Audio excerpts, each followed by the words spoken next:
It happened on a rainy Tuesday. The kind of day that makes everything feel heavy. 82-year-old Martha Bell was walking home from the pharmacy. She had one umbrella, 2 swollen knees, and a paper bag with her prescription heart meds. She didn't make it across the street. Not because she was weak, but because a white patrol officer, one with a record of complaints that somehow never stuck, decided she looked suspicious. He pulled over, got out, started barking at her like she was trash on the sidewalk. She tried to explain. She was polite. She even smiled, like most black mothers were taught to do, even under pressure. But then he spat on her. Right in front of a grocery store. Right in front of cameras. And right before a bystander whispered to another, "Isn't that the new chief's mother?" What came next wasn't just revenge. It was a reckoning. Because the officer didn't know Martha Bell's son had just returned to the city. Didn't know he had a badge. Didn't know he had power now. And definitely didn't know he remembered everything about how his mother was treated growing up in that town. This story isn't about an apology. It's about what happens when an entire system gets caught disrespecting the wrong woman, and her son finally gets the power to do something about it. If this story has already hit a nerve, don't just watch. Stay till the end. Hit subscribe, share this video, and drop a comment if you believe in justice that hits back harder. Want to see what happens when the system has to answer to the son of the woman they disrespected? Now, let's go back to where it all began. The sidewalk was slick with oil and rainwater. Every step made a squelch against Martha Bell's old orthopedic shoes. She held her bag tightly, not because she was afraid of someone stealing it, but because the pills inside were the only thing keeping her heart from acting up again. The CVS receipt flapped against the wet bottle inside. Her umbrella strained against the wind. She didn't even notice the squad car until it pulled up fast. Too fast. Tires splashed water onto her skirt. She jumped slightly and turned, her right hand still gripping the umbrella, her left slightly raised to shield her face from the spray. "Ma'am." The voice cut through the sound of traffic. A white man in his 40s stepped out of the car. Was cut. His badge read O'Reilly, and the badge was the only thing calm about him. "Can I help you, officer?" Martha asked gently, still smiling. He walked closer, posture aggressive, hand resting near his holster. Not in threat, just in habit. The kind of habit that screams dominance without saying a word. "You jaywalked back there." "I used the crosswalk, sir." "You didn't wait for the light." "There weren't any cars coming." O'Reilly's jaw flexed. "You people always think the rules don't apply to you," he muttered. Martha's smile faded. "Excuse me," she said. "You heard me." She tightened her grip on the umbrella. "I've lived in this neighborhood for 50 years, son. Raised 3 kids here. Lost a husband to cancer. Buried a brother in a war. Don't talk to me like I'm some nuisance." O'Reilly stepped closer, and then he spat. Right on her shoulder. Martha froze. The world tilted. For a second, she didn't even process what had happened. Then her hand dropped the umbrella. A gasp came from someone across the street. A phone was out. O'Reilly looked around, suddenly aware of what he'd just done. "You should have listened," he said quietly, trying to recover. "Now I have to cite you." Martha stared at him, her face a strange mix of dignity and disbelief. "You just assaulted me." "Watch your tone," he snapped. She said nothing, just stared. "You want to escalate this?" Another voice spoke, not hers. "She doesn't have to. You already did." O'Reilly turned. A teenager, maybe 18, stood there with his phone recording. He wore a jacket with a local high school logo and had anger behind his eyes. "Post it," someone said nearby. O'Reilly stepped back and adjusted his belt. He turned, stormed back to his car, and drove off. No citation, no apology. Martha stood there, rain running down her face. The spit still clung to her shoulder. That night, the video was posted. Title: White Cop Spits on Elderly Black Woman for Jaywalking. Within 6 hours. 42K views. Within 12 hours. It was trending in Chicago. And one of those viewers was sitting in a hotel room, staring at the screen with his jaw clenched. Chief Marcus Bell had just arrived from D.C. Newly appointed. New badge. New mission. And now, it was personal. The video hit 88,000 views by sunrise. It was clipped, cropped, just 36 seconds long. But it showed everything that mattered. The rain, the spit, the way Martha Bell didn't flinch, the way Officer O'Reilly did. Inside a 7th-floor suite at the Hyatt on South Wabash, Marcus Bell hadn't slept. Not really. He sat on the edge of the bed in his white undershirt and slacks, elbows on knees, phone still glowing in his hand. He'd replayed it over and over. Not just the video, but the look on his mother's face. She didn't cry, didn't yell, didn't even step back.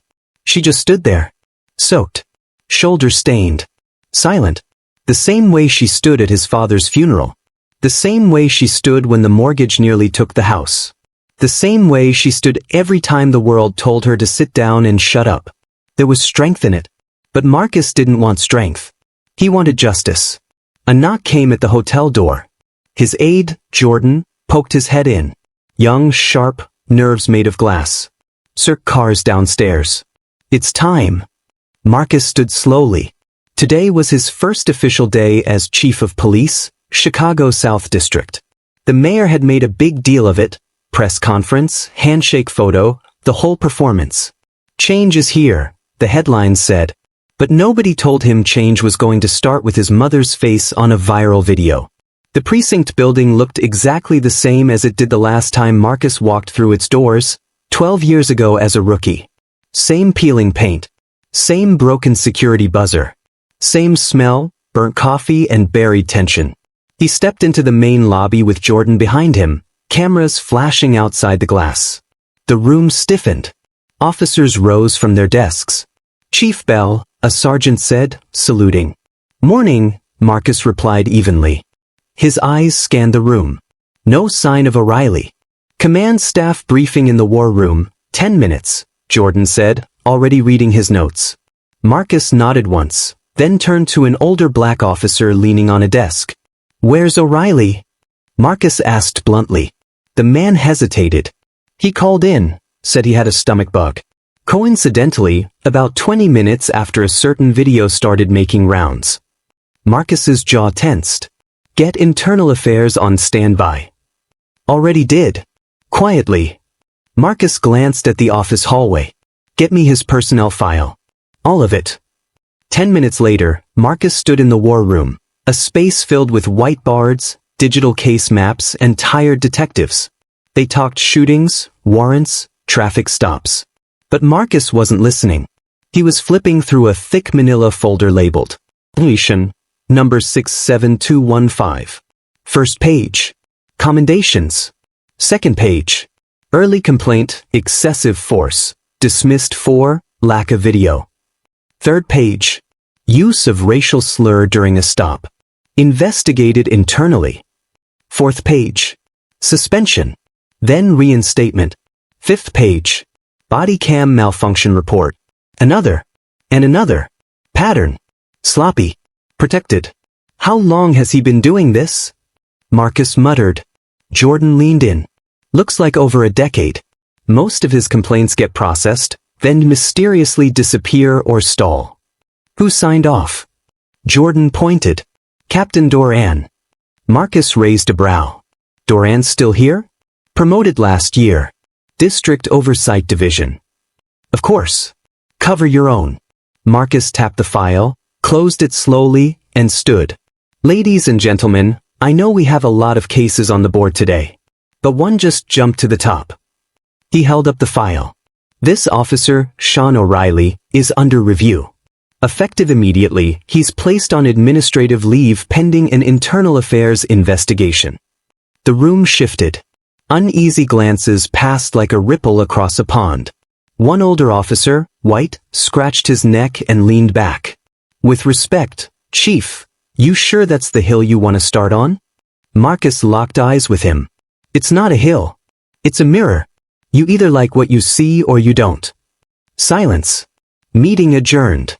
By noon, word had spread. O'Reilly's name was on the soft suspension list, meaning no gun, no patrol, no badge until further notice. It wasn't discipline yet, but it was enough to rattle the bones.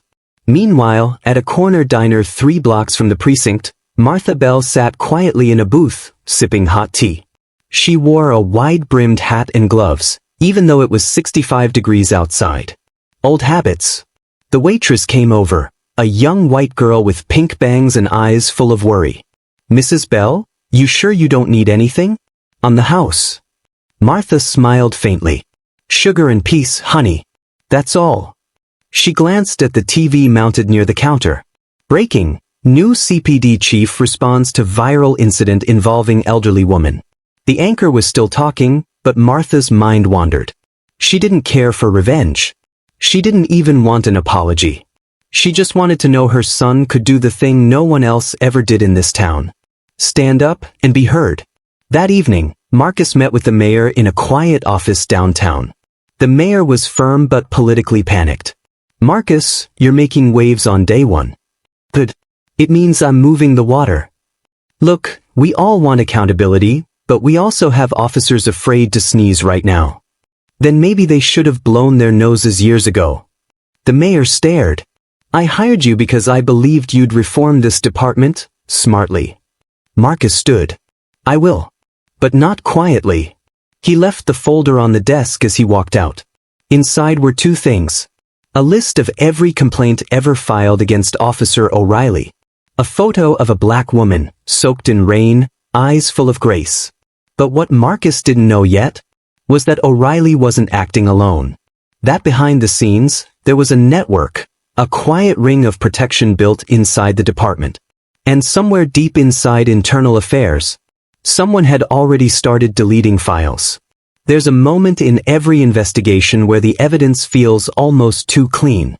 That was the feeling that crept over Marcus Bell as he sat alone in his office, the city slowly going dark outside the window, a cold cup of coffee untouched on his desk. He'd requested the full internal affairs archive on Officer Sean O'Reilly. He expected something messy. Scattered paperwork. Inconsistent reports. Even shredded pages. What he got was silence. An organized silence. Too organized. A knock tapped against the door. Jordan stepped in with a tablet in hand, face pale. "Chief, we've got a problem." Marcus leaned back. "Bigger than the officer who spat on my mother being a protected predator?" Jordan swallowed. "Much bigger." He handed over the tablet. Displayed on the screen was a system message from the CPD Internal Affairs Archive portal. "File access denied. Record not found." Beneath it, a timestamp. "Request time, 6:42 p.m. System response, 6:43 p.m. "Try it again," Marcus said. "I did. 3 times. Same error." "What about the backup system?" "Offline for maintenance. Scheduled hours ago." But here's the kicker. Jordan took the tablet back, swiped, and brought up a server activity log. Someone manually triggered that maintenance window from inside. Marcus's jaw clenched. Who? Login trace routes back to a desktop terminal inside IA's record management office. User ID, S. Doran. Captain Sam Doran. Marcus exhaled slowly. The same man who signed off on O'Reilly's reinstatement last year. The same man who dodged complaints with clean paper trails for a decade. The same man now holding the keys to the most damning files in the department. "Pull every physical file you can find," Marcus ordered. "Digital, paper, scanned, anything that isn't in that system." "I've already started a quiet inquiry with our night audit team. But Doran's not stupid. If he's cleaning, he's doing it in layers. Then we dig deeper." Meanwhile, at CPD's Internal Affairs Division, 3rd floor, East Wing, Captain Sam Doran stood in front of a high-security shredder. The room was dim, lit only by a low lamp and the green glow of a terminal screen. In his hand, a stack of papers with 3 names circled in red. Officer Sean O'Reilly, Officer Daniel Ruiz, Officer Caleb Hodge. Each had open IA investigations. Each had complaints swept quietly under the rug. And each had connections to a closed-door initiative known only by one phrase. Zone 13 Protocol. Doran hesitated. His hand hovered over the feed tray. But then the door opened. A woman stepped in, late 40s, sharp blazer, eyes like cut glass. "Don't," she said. He froze. "IA doesn't work for the department anymore," she added. "It works for survival. If you shred the wrong piece of paper, we're next." He looked at her. "Too late to back out now." She nodded grimly. "Then we contain it. Before Belle finds the thread." Back at the precinct, Marcus sat in the basement archives room. Dust floated like ghosts in the stale air.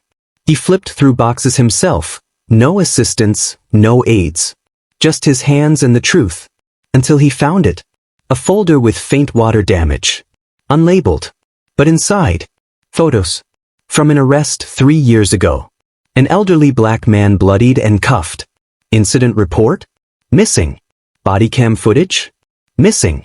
But the arresting officer's name? Stamped in faded ink. Briley. Marcus gritted his teeth. He read the back of the photo. Zone 13, target logged but not flagged. He grabbed his phone and dialed Jordan. "I need everything on this phrase. Zone 13 protocol. Internal use, unofficial use, whatever you can dig up. Search leaked memos, whistleblower reports, old audits. If it's hidden, it matters." Jordan paused. "I'll call in a guy. Trust him." "With my job." Marcus nodded. "Good. Trust mine with your life." That night, the precinct felt colder. Marcus walked the halls slowly. Most of the night shift staff were tucked into offices, filling out reports, half listening to police radio chatter. But Marcus's mind was somewhere else. He stood in front of the evidence room, staring through the glass like it was a museum window. So much locked behind metal. So much truth buried under tape and bureaucracy. His mother had once said, "The thing about rot is, it doesn't start on the outside." He finally understood what she meant. The next morning, Jordan walked in with tired eyes and a flash drive. "I found something," he said. "And it's bad." Marcus plugged it into his laptop. A folder popped up. Zone 13 under... Inside were 6 PDFs. Internal use protocol, redacted. Officer incentive structure, patrol zones. Complaint routing memo, confidential. Suspension override templates. List of non-flaggable incident codes. Officer training module snippet. Compliance by presence. Marcus opened the last one. It was a document that read more like a strategy deck than a police manual. Key quote, "In high-discretion areas, officers are encouraged to de-escalate through posture, not process. Compliance is not legal, it's visual." He scrolled. Another line. Zone 13 is not about reducing crime. It's about controlling visibility. Marcus looked up. This wasn't just about O'Reilly anymore. This was systemic, programmatic, protected.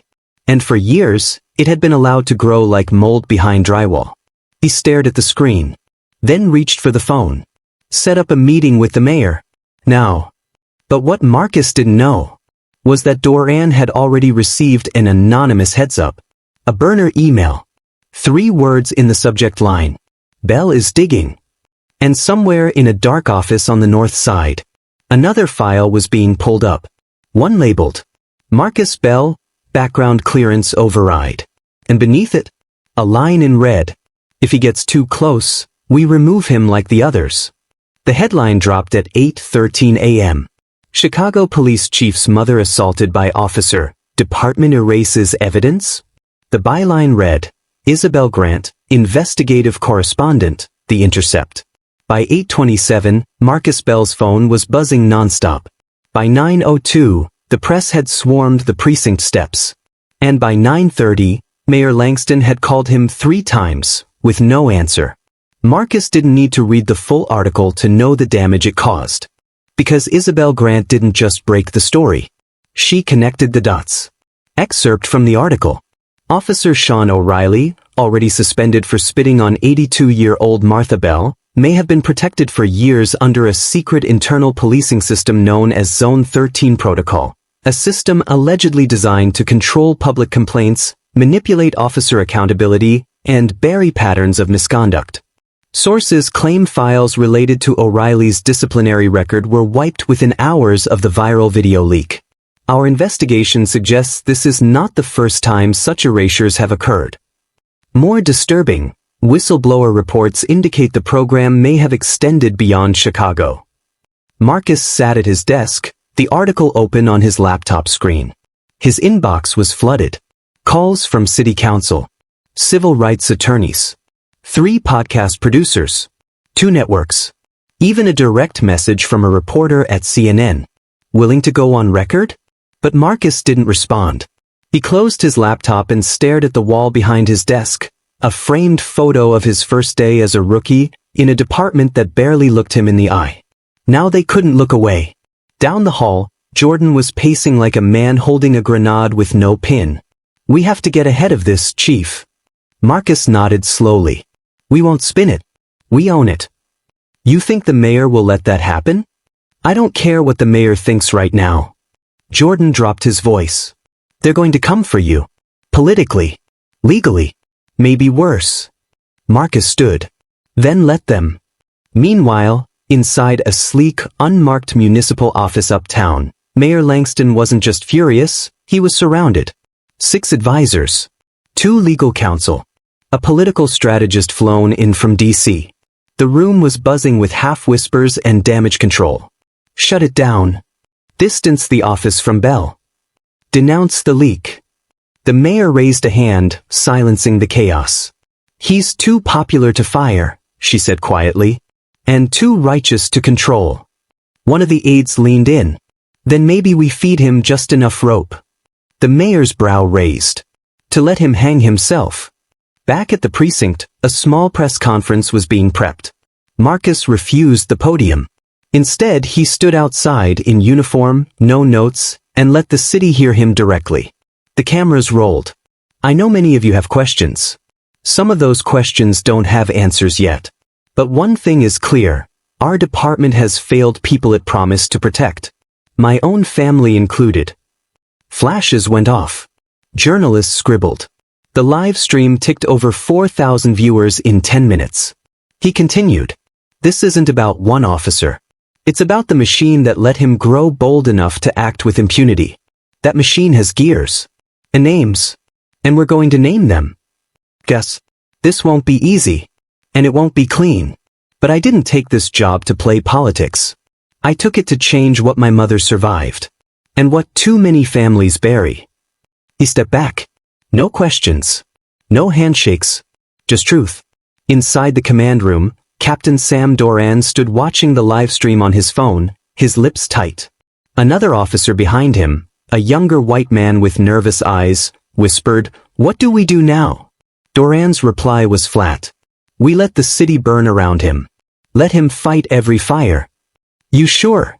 Doran's eyes didn't move from the screen. Reformers always forget. The system doesn't need to win. It just needs to wait. That night, Marcus returned home to his apartment.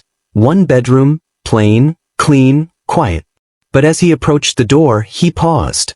Something was off. The lock was intact. But there was a faint smell, chemical, sharp. Like something that didn't belong. He drew his service weapon slowly. Opened the door. Nothing was taken. But the files on his kitchen table, the physical copies he kept of the Zone 13 evidence? Gone. In their place. A single sticky note, handwritten in slanted red ink. "You weren't supposed to come back." Marcus didn't sleep. He sat on the couch, one hand on his sidearm, the other scrolling through the article comments online. They were split. Some furious. "This is why we march. Martha Bell deserves the world." Others were darker. "Bet her son's lying. Power grab. Zone 13's probably fake. Leftist propaganda." But one comment stood out, short, anonymous. "I worked Zone 13. Kept the backups. I'll send them. Be ready." Pet. No name. No signature. Just a Dropbox link. Marcus clicked it. Inside. Video files. Scans. Audio logs. One folder labeled.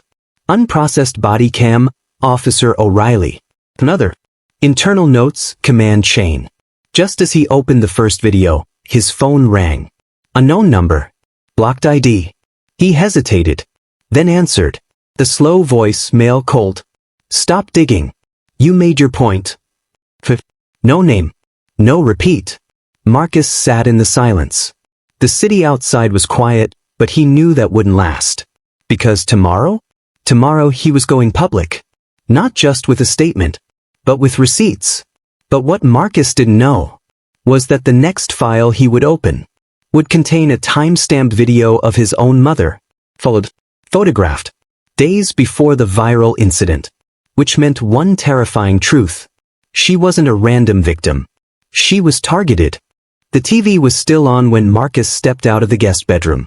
Morning news anchors debated whether the officer in question, Derek Sloan, had been provoked. Sources say there's no footage of the actual moment he spat. One anchor claimed, her tone painfully neutral. Martha sat quietly in her armchair, blanket across her knees. Her tea had gone cold on the side table. She hadn't touched her breakfast. Marcus knelt in front of her, gently taking her hand. They're turning it into a, he said, she said. Mama, he said, his voice hushed. And it's working. Martha's eyes flickered toward the television but didn't stay. It always works. We're not new to this, baby. But they don't know who you are, Marcus replied. And they sure as hell don't know who I am now. She looked at him, studying his face. You going to fight this like a son, she asked, or like a chief? Marcus didn't answer right away. Because truthfully he didn't know. That afternoon, the city held its breath. Protesters gathered outside the precinct, peaceful but angry. Homemade signs read, "Protect and serve who? Justice for Martha, and we know what you did." Inside, Marcus stared at his laptop screen. The file from Internal Affairs had come through. Officer Derek Sloan's disciplinary record. It was longer than he expected. 6 formal complaints. 3 for excessive force. 2 for discriminatory remarks during stops. 1 for threatening behavior toward a civilian witness. All were marked unsubstantiated. Marcus leaned back in his chair. How? He whispered. Then he noticed the timestamps. Several of the complaints overlapped with his predecessor's tenure. Chief Ronald Tate, retired, praised for his tough-on-crime stance. But now it was Marcus's precinct. And Derek Sloan was his problem.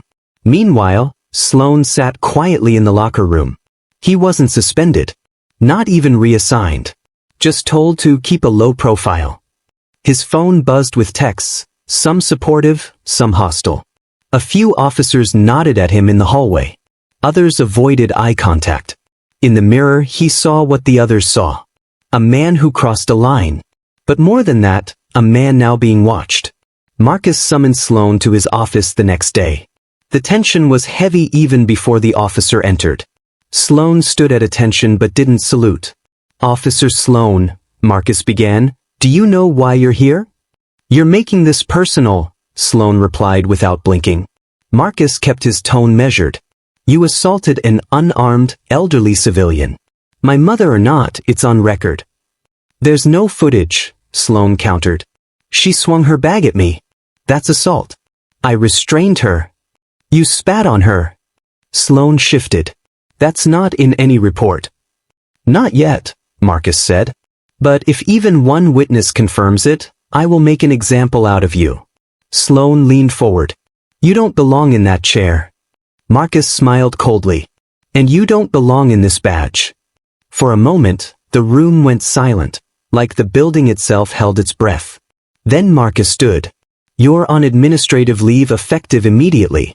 Turn in your firearm." "You're not above the law, Sloan." "Not anymore." The media got wind of the suspension within hours. Some called it bold. Others called it revenge. But the whispers in the station? Those were the ones that mattered. Some officers applauded Marcus behind closed doors. They were tired of covering for bad cops. But others? They saw Sloan as a symbol. Of authority. Of the old way. And Marcus Bell had just declared war on that. Later that night, Marcus met with Teresa Lane, the city's deputy mayor. They sat across from each other in a quiet downtown restaurant. "I hope you know what you're doing," she said. "I'm doing what's right," Marcus replied. Teresa sighed. "You've stirred a hornet's nest. Sloan's got friends. Political ones. If they feel threatened, they'll do what? Leak my files?" Question my background? Marcus leaned in. Let them. I'm not the one with 6 complaints buried under IA silence. Teresa sipped her wine. Just be ready. They won't attack you head-on. They'll isolate you. Starve your funding. Undermine your reforms until you look like the problem. Marcus stared at her. Then I guess I need to move faster than they do. The next morning, Marcus called a press conference. He didn't hide behind statements or PR. He stood in front of the cameras with his badge in one hand and a copy of Sloan's disciplinary record in the other. This department belongs to the people, he said. Not to any single officer. Not to legacy, tradition, or silence. My commitment is to truth. And accountability. No matter where it leads. He didn't mention his mother by name. He didn't need to. The city already knew. At home, Martha turned off the TV and whispered to herself, "That's my boy." But even she knew the cost of such defiance. Because behind every truth was a price. And Marcus Bell had just offered himself as payment. The next day, Sloan was nowhere to be found. He didn't check in. Didn't answer his phone. And by nightfall, an anonymous video began circulating on social media, grainy body cam footage. It showed Martha's arrest. The push. The slur. The spit. The internet exploded. Marcus got a text from an unknown number. Now everyone knows. Let's see if you survive it. The grainy video swept across social media like wildfire. Uploaded anonymously. No watermark. No caption. No timestamp.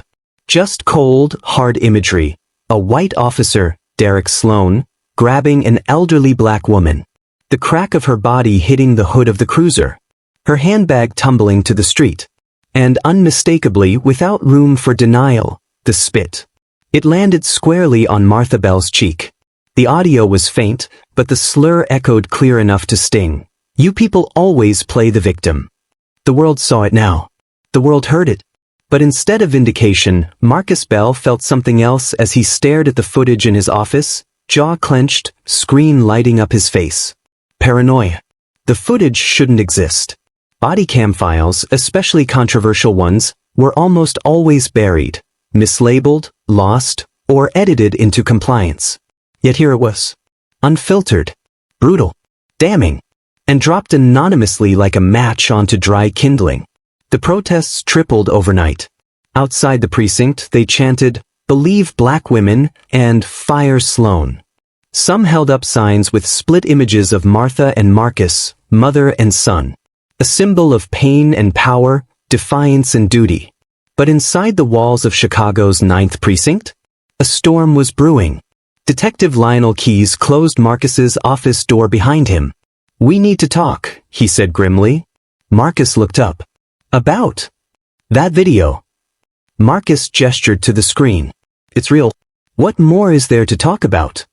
Keyes sat down. "It's too real." He slid a flash drive across the desk. "I pulled the original server logs. That bodycam file? It never went through the standard CPD cloud storage. It didn't even hit the internal audit system." Marcus frowned. "So where did it come from?" Keyes tapped the drive. That version was ripped directly from Sloan's unit. External extraction. Someone with system-level access. Marcus's stomach twisted. "You're saying we've got a leak?" "I'm saying we've got a ghost." Meanwhile, Sloan was still in hiding. His lawyer had released a bland statement. Officer Sloan denies all wrongdoing. He was responding to a perceived threat and regrets any misinterpretation of his actions. But Derek knew the tide had turned. He watched the news from a dim motel room off I-57, curtains drawn, liquor on the nightstand. His hands trembled as he loaded a handgun, then put it down again. Not yet. If he was going down, he'd take someone with him. And he knew just who. Inside City Hall, the mayor's office was chaos. The press wanted blood. Donors wanted silence. And Teresa Lane, deputy mayor, was caught between them both. "He's making us look weak," one councilman snapped during the emergency meeting. "He's making us look accountable," Lane countered. Another councilwoman shook her head. "Accountability is fine, until it messes with our funding. We've got 5 lawsuits brewing because of this." Lane stood. You want him to quit? They hesitated. No one's saying that, the first replied. Lane's voice was firm. Because if you understand what message you're sending. That a black chief can't protect his own mother without costing us political capital. Silence. Exactly. Marcus sat in the precinct's break room alone. Coffee cold. Eyes sunken. That video should have given him peace. But instead, it made him a target. The phones hadn't stopped ringing. News anchors demanding statements. Council members begging him to cool things down. Even the governor's office had sent a vague message of concern about departmental unrest. And then, there was the envelope. It arrived that morning. No return address. Just a single printed image inside. Martha Bell. Sitting on her porch. With a red X across her face. Marcus's fingers shook. He dialed Gina Mercado, the civil rights attorney. They're threatening her, he said. Then we escalate, Gina replied. File a federal civil rights suit. Use the footage, the envelope, everything. Make this too big for them to bury. Marcus hesitated. Or, she added quietly, you could walk away. He almost laughed. Walk away? He'd already walked through hell. And now hell had his mother's picture in its crosshairs. Later that night, a hacker posted under an anonymous Reddit thread with a chilling title, Chicago PD Ghost Protocol, Ask Me Anything. Inside the post, internal screenshots. Falsified disciplinary records. Forged timestamps. A list of names with redacted notes beside them. Sloan was there. So was Marcus. The caption read, He doesn't even know they're building a case on him. The next morning, Marcus's precinct email was locked. Access denied. His badge still scanned the building door, but barely. He stepped into the hallway. The air had changed. Officers looked up from desks, then quickly back down. Only a few greeted him. Even fewer made eye contact. His deputy chief met him at his office. There's an emergency board meeting, she said quietly. You weren't invited. Marcus frowned. What?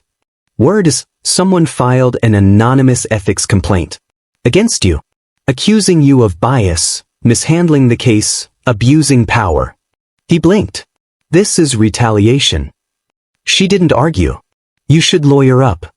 That night, Marcus returned home to find his mother standing at the window, arms crossed. She turned to him slowly. I got a visit today. His heart dropped. From who? She didn't say. Just handed him another envelope. Inside, a printed police report. Full of lies. Claiming Martha Bell had attacked Officer Sloan with a weapon. Filed that morning. Stamped, reopened investigation. Marcus stepped back, breath catching. This is war, he whispered. Martha nodded. Then you'd better start fighting like you're ready to win. The whisper started in the precinct garage. Not on the record. Never typed. Just muttered in passing, behind locker doors or in the back of patrol cruisers. They're setting him up. Can't have a black chief who bites back. Someone higher up is pulling strings. This ain't random. But if anyone knew who the puppet master was, they weren't talking. The thing about systemic rot is, it protects itself. And Marcus Bell was getting too close. Too loud. Too black. Too unafraid. He stood before a press podium the next morning, jaw tense, tie tighter than usual. Dozens of microphones formed a clustered thicket in front of him. Behind him, a sea of cameras and silent pressure. The city had seen the video. The city had seen the lies unravel. But what they hadn't seen, what Marcus needed them to see, was the retaliation. My name, he began slowly, has been added to an internal ethics investigation based on falsified reports. Murmurs. He continued. My mother is being reinvestigated for a crime she did not commit. A crime that was never a crime in the first place. Clicks. Flashes. Eyes wide. And I believe, this is because we uncovered something much bigger than one officer's misconduct. He paused, eyes burning into the cameras. This is about the culture. The shield. The quiet backdoor protocols that protect abusers and silence the wronged. Then he dropped the final blow. And I am not stepping down. The crowd erupted. Some clapped. Others scoffed. But the internet? The internet exploded. Clips from the speech hit TikTok, YouTube, and Instagram within minutes. Chief Bell isn't backing down. And neither should we. Systemic corruption meets its match. This man is risking everything for the truth. But not everyone was thrilled. In a dark-lit basement office, Captain Raymond Kessler reviewed the footage of Marcus's speech on mute. He was old-school CPD. Back when cover-ups were called departmental discipline, and IA only existed for optics. He picked up the burner phone. "He just made it harder," he grunted into the receiver. The voice on the other end was clear. "Then escalate." Kessler nodded. "Consider it done." Marcus sat across from Gina Mercado and a new face, Dr. Elias Grant, a former behavioral analyst who now specialized in organizational corruption and whistleblower protection. Elias was calm, almost unnervingly so. "There's a pattern to all of this," he said as he spread printed documents across Gina's table. "The false reports. The body cam edits. The timing of the retaliation. It fits an internal blacklisting strategy called soft neutralization." Marcus raised a brow. "Meaning? They isolate you, question your ethics, frame your family, leak half-truths to the press, then wait for the public to lose interest, or for you to crack." Gina added, "We've seen this before.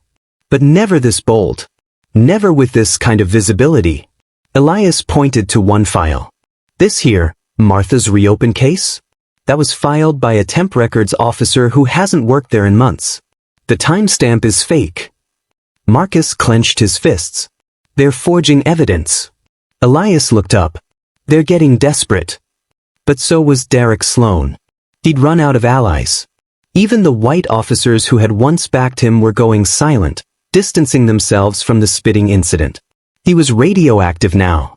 He walked into a dingy dive bar near Joliet, wearing a ball cap low and a hoodie zip tight. A man at the corner booth looked up and smirked. "You look like sh*T. Sloan Saturday, you still have access?" "To what?" "The footage archive.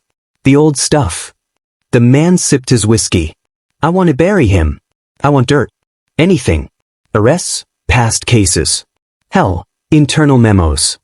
The man laughed. "You think they didn't already try that?" Sloan's eyes narrowed. "Then I'll get it myself." At the same time, a journalist, Isabel Grant, sat in the back of a courthouse reviewing a newly leaked file.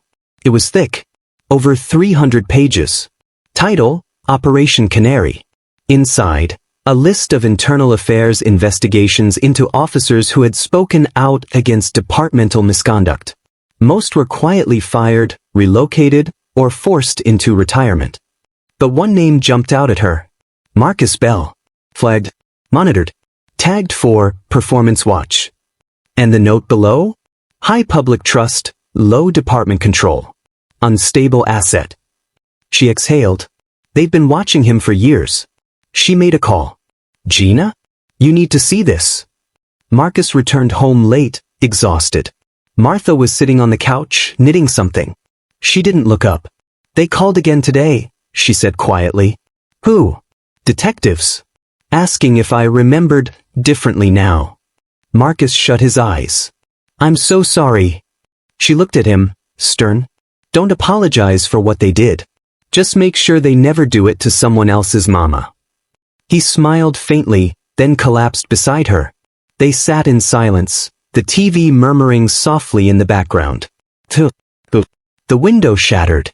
They ducked instantly. Glass rained down. A brick landed on the floor, wrapped in a plastic bag. Marcus grabbed it and pulled out a crumpled photo. It was him and Martha, at his badge-pinning ceremony. Across their faces, red spray-painted XS. And the note scrawled in black ink. "Last warning." The photograph still sat on the table. XS smeared over his mother's face. The threat was obvious. Personal. Violent. But Marcus didn't flinch anymore. He stared at it for a full minute, then slid the plastic-wrapped photo into a Ziploc and tossed it into a folder labeled, "Proof." Across the room, Gina's voice broke the silence. She'd come straight over after the call. She stood now, pacing the hardwood floor, fury in her eyes. This is targeted intimidation. They're escalating because you didn't fold. Marcus nodded. Let them. I've got nothing to hide. She turned on him. That's not the point. They're trying to trigger you. Make you slip. You have to be 10 steps ahead. Emotionless. He looked toward the shattered window, now covered in plywood. That's hard when it's your mom they threaten. A beat of silence passed. Gina softened. We're filing a federal injunction. Marcus blinked. On what grounds? She flipped open her laptop. Civil rights violation. Targeted harassment. Systemic obstruction of justice. A federal judge needs to see what's happening here. You're not safe in that role anymore. Not with what we've uncovered. Marcus took a breath. He wasn't ready to step away from the badge. But the badge, clearly, had stepped away from him. Across town, Captain Kessler stood over a dusty box in an old storage locker beneath the 8th precinct. Inside were files. VHS tapes. Evidence bags dated before body cams were standard. He found what he needed. A DVD labeled, Operation Clean Sweep, Raw Footage 2012. He slid it into a portable player. On the screen, a younger Marcus Bell. Still in uniform. Still a rookie. He was dragging a suspect out of a corner store. The man resisted. It looked bad. Too rough. But then the tape froze. Kessler zoomed in. Another officer, blurred, but visible, was holding the suspect at gunpoint. Kessler grinned. Gotcha. He picked up the burner. I have something that'll make the golden boy bleed. Prepare the leak. Within 36 hours, the video hit YouTube. Watch, Chicago Police Chief Marcus Bell beats unarmed man in 2012 raid. Clips were clipped. The context erased. The narrative twisted. Suddenly, Marcus wasn't a reformer. He was just another dirty cop. The headlines screamed. Hypocrisy in uniform? Reformer exposed as abuser. Calls grow for chief's resignation. Marcus watched it unfold from his couch, lips pursed. Martha sat beside him. It's a lie, she said. They won't care. He stood up, pacing. They cut the clip. Cropped out the other officer. Took out the audio. The man had a weapon. I was stopping a shooting. Gina, who'd arrived just after the story broke, slammed her laptop shut. We need to release the full footage. That was IA footage, Marcus muttered. It was supposed to be sealed. Who gave it to them? Who do you think? Gina said. Kessler. She was already pulling out her phone. I'm calling Isabel Grant. We need the press on our side now. Isabel met them at the WC7 studio after hours. She looked exhausted but ready for war. I'll run the unedited clip. In full. With timestamps and officer audio. I'll tell the real story. Marcus shook his head. They'll call it damage control. Good, she replied. Because it is. And they need to see how they've been played. She looked him dead in the eye. You can win this. But only if you stop playing nice. The segment aired the next morning. Exclusive, full 2012 incident footage reveals heroic action, not abuse. The tide shifted fast. Journalists who had condemned Marcus were now walking back their takes. Public opinion started to sway again. But so did the pressure. A warrant arrived. Not for Marcus. For Martha. Finn. Case. Old charge. Resurrected from a file that had been expunged in 1998. Petty theft, Gina read aloud. From a store that doesn't even exist anymore. Marcus slammed his fist on the table. They won't stop. They'll keep coming. Until something breaks. Martha placed her hand over his. Then we don't break. That night, Gina filed the federal injunction. Elias prepped witness testimony. Isabel published an exposé. Operation Blowtorch, inside CPD's silent war against its own chief. It went viral. Reddit threads exploded. Civil rights groups called for audits. Anonymous tips flooded her inbox. One, from an untraceable email, simply read, You want the truth? Look at 2014. West Precinct. Operation Firebird. Bell knew. Or should have. The next chapter wasn't just about survival anymore. It was about everything they hadn't told him. Everything he hadn't known. everything they were willing to kill to keep hidden. The morning after the community town hall, the sun rose over Bell Ridge in pale gold streaks, but its warmth didn't touch the hearts of those who remembered the night before.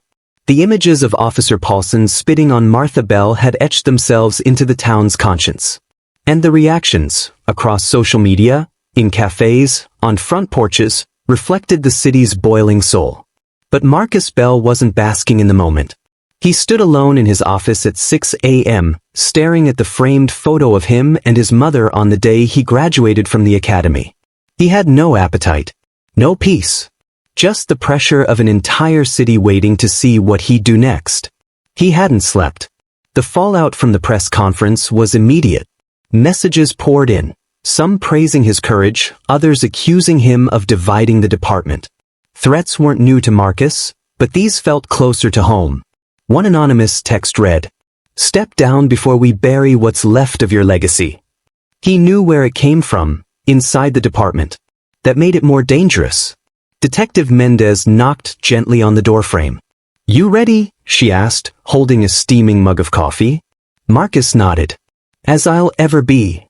They walked into the operations room together, now serving as the task force command center. Photos of Officer Paulson, time-stamped body cam footage, citizen witness videos, and internal documents were pinned on every board. Mendez looked around. "Still think you can finish this clean?" Marcus stared at the grainy footage of Paulson during the arrest that followed the spitting incident. The way he shoved a suspect's head against a patrol car. The way he laughed about it afterward to his partner. There's no clean way to fix a rotten system. He turned to his team. "Today, we take the gloves off." Outside the department, protesters had begun to gather. This time there were more. Not just the usual activists, but nurses, teachers, veterans, shop owners. Even teenagers holding cardboard signs that read, "If Martha was your mother, you'd be angry too." Inside, Marcus convened an emergency meeting with the mayor, city council members, and civil rights attorneys.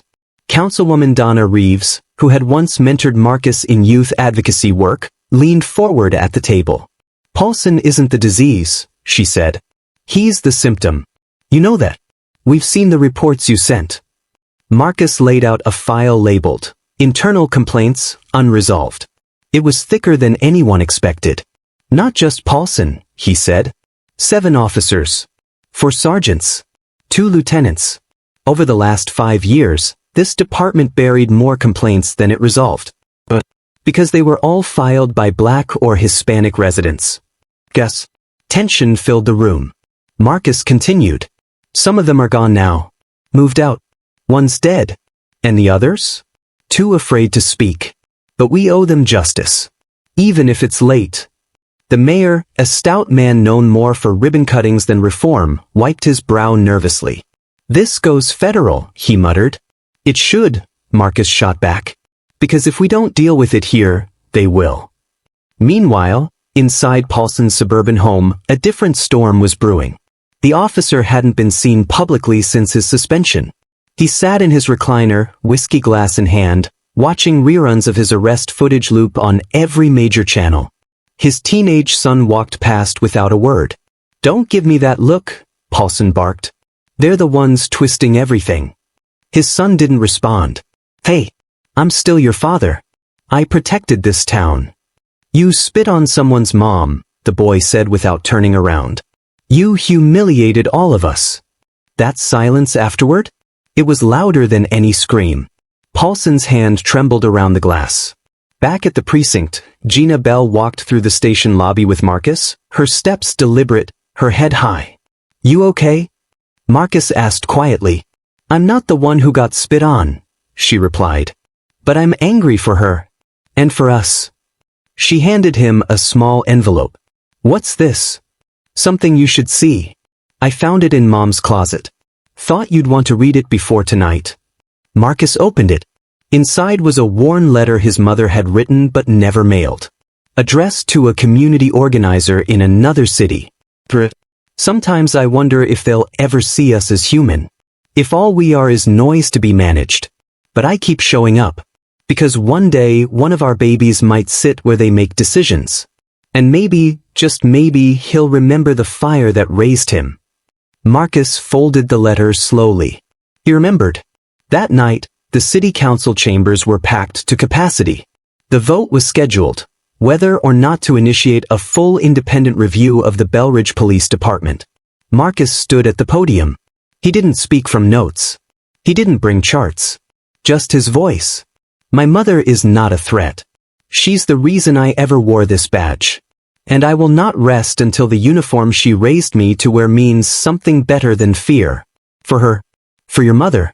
For every mother. He sat down. The room went silent.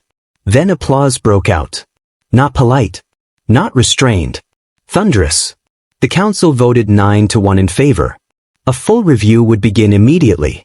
As Marcus left the chambers, a young black boy ran up to him. You're the chief, right? Marcus knelt. Yeah, I am. The boy held up a crayon drawing. It showed a superhero in a badge. I want to be like you. Marcus smiled. Then keep being brave. But as he stepped into his car, a call buzzed through his earpiece. Mendez's voice was tight. Marcus, we've got a problem. Someone just leaked internal files. Not the ones we gave to the council. These are deeper. Sealed files. Stuff we didn't know existed. Marcus froze. And there's more. Paulson's name isn't just on the spitting report. He's tied to a 2016 case. A death in custody. The file's been buried. The weight of it hit him like a truck. I'll be there in 10, Marcus said, eyes narrowing. He knew then, this wasn't the end. It was just the next layer of rot.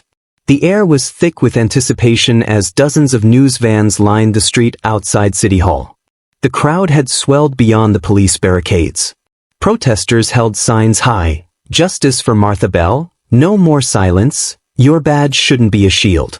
What had started as a neighborhood confrontation had erupted into a city-wide reckoning. Inside, Police Chief Marcus Bell adjusted his uniform in the mirror. It felt heavier today, not because of the metals or the crisp navy fabric, but because of what it represented, what it had come to symbolize. His mother, Martha, stood quietly behind him, her presence unshakable. She wore the same dress she'd had on the day Officer Rourke spat on her, only now she wore it as armor. The city was watching. And so was history. Marcus turned to her. You sure about being here? She nodded. I was here when it broke. I'll be here when it's healed. The press conference was packed. Cameras pointed from every angle. Reporters barked questions. But when Marcus stepped up to the podium, a hush fell like a sudden fog. He took a breath and spoke into the sea of lights. My name is Marcus Bell. I am the chief of police for this city. And today, I am not just speaking as a police officer. I am speaking as a son. He paused. A beat of silence. My mother was assaulted by someone who wore this uniform. The very uniform I wear now. And for days, our department tried to bury it. For years before that, we buried others. We hid the footage. We denied the reports. We silenced the truth. He looked to the crowd, eyes blazing. That ends today. Gasps rippled through the room. Whispers turned into scribbles on notepads. I will not protect officers who dishonor this badge. Officer Rourke's resignation does not absolve him. His case has been forwarded to the district attorney. Internal Affairs has launched a full-scale investigation, and for the first time in our department's history, the oversight panel will include members of the community, not just cops policing cops. Martha Bell sat in the front row. Her hands folded, her chin high.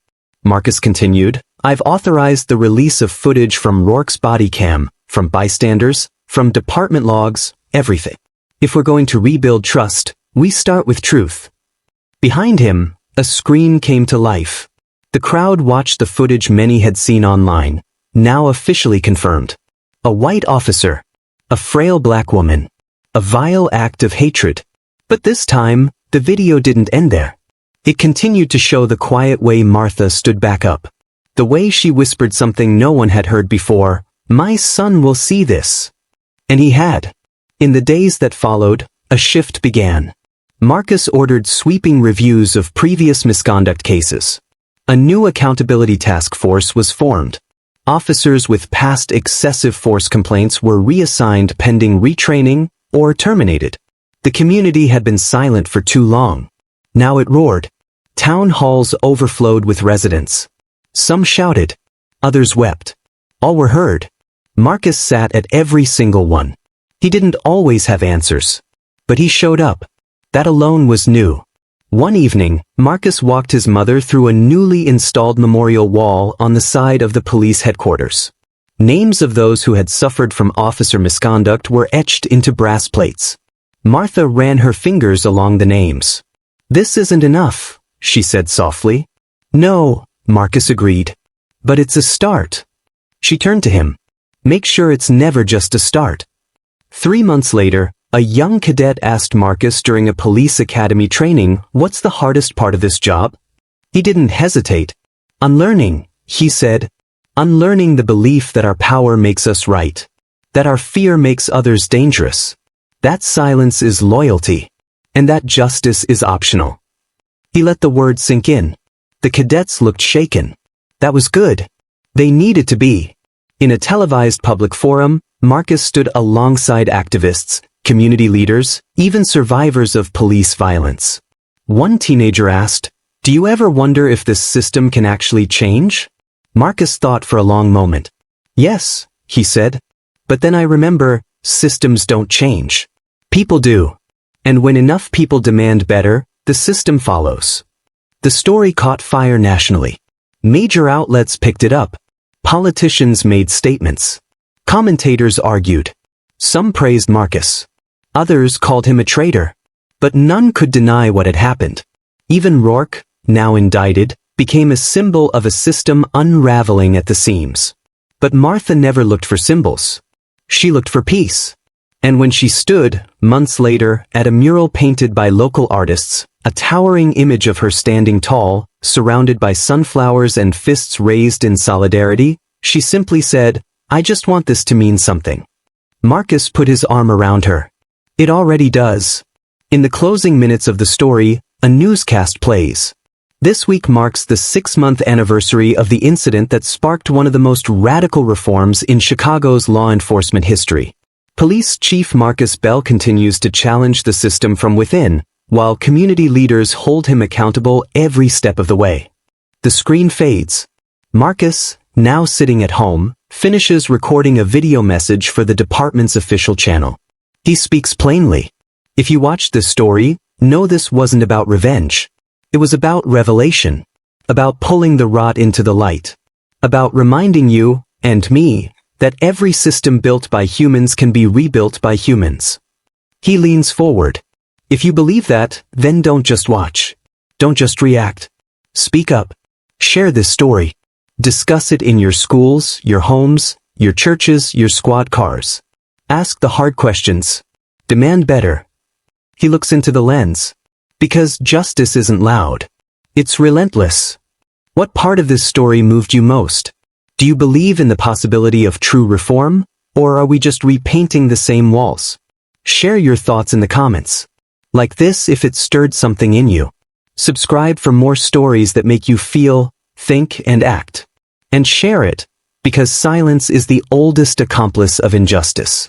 Let's speak together. Let's never look away again. This story may be ending here, but the conversation is just getting started.